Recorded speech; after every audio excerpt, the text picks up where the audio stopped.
Hello and welcome to my video on the top 3 top laners for patch 6.22. Now this is one of the bigger changes because it's pre-worlds and it's also the assassin patch. So we've had the juggernaut patch and the ADC patch, and now we're having this assassins. So it's hard to tell actually who's going to be very strong. I predict probably Talon will be good, Kha'Zix and probably Shaco. All the assassins will be doing really well, but those three probably more important. With that being said, this video is about the top lane, and I'm going to start off with who I think is very strong at the moment, and that's Pantheon. So last patch he was even stronger, but now he's fallen off a bit. He's still very strong. He has a high kill rate per game, and also quite a high death rate as well. However, deaths aren't really punished as much in League, and it's all about the late game, mid game, rather than the early game where you suffer too much. Now Pantheon is a lane bully, and he does very well against most champions. He can poke from far, he can farm safely, and he can pretty much pull in. A lot of people are taking Ignite as well against Pantheon, with playing with Pantheon, so that's also an advantage if you do want to do that, with Teleport being nerfed quite a while ago, so Ignite is much better. Now if it does get very late game, Pantheon isn't as strong, so mid game, if you do want to close out the game then, if you are playing with Pantheon. Other than that, he's not that great late game, because early and mid he's strongest. And that's why he's our number 3.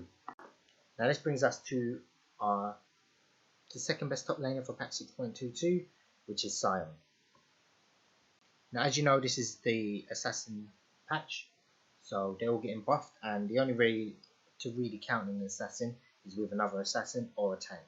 So we're going to see resurgence of tanks, so Malphite, Sion, they're all going to be very strong this patch, with people picking them when they see the overpowered assassins.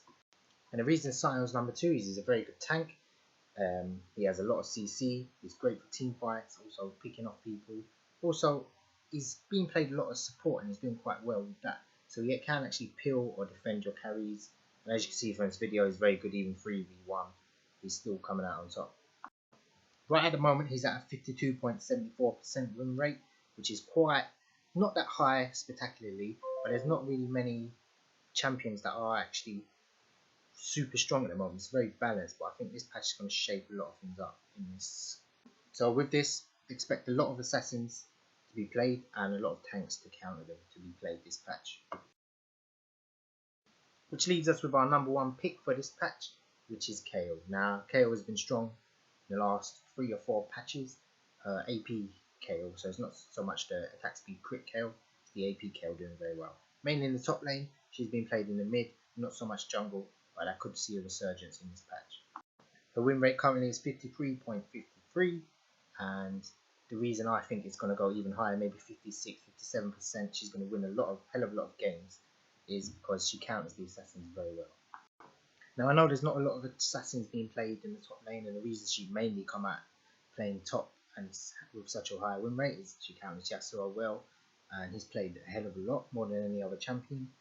So with Kayle doing so well in the top, she can get free farm and be very strong late game, and she will still counter an assassin out of lane rather than in lane. She can also put her ultimate on the ADC, which is going to be assassinated, so she's got that as well, which all in all is what makes her kit so strong. She is ranged as well, and her core build does really burst down. So that's why she's our number 1 top pick for patch 6.22. and she will be probably the strongest throughout this whole patch.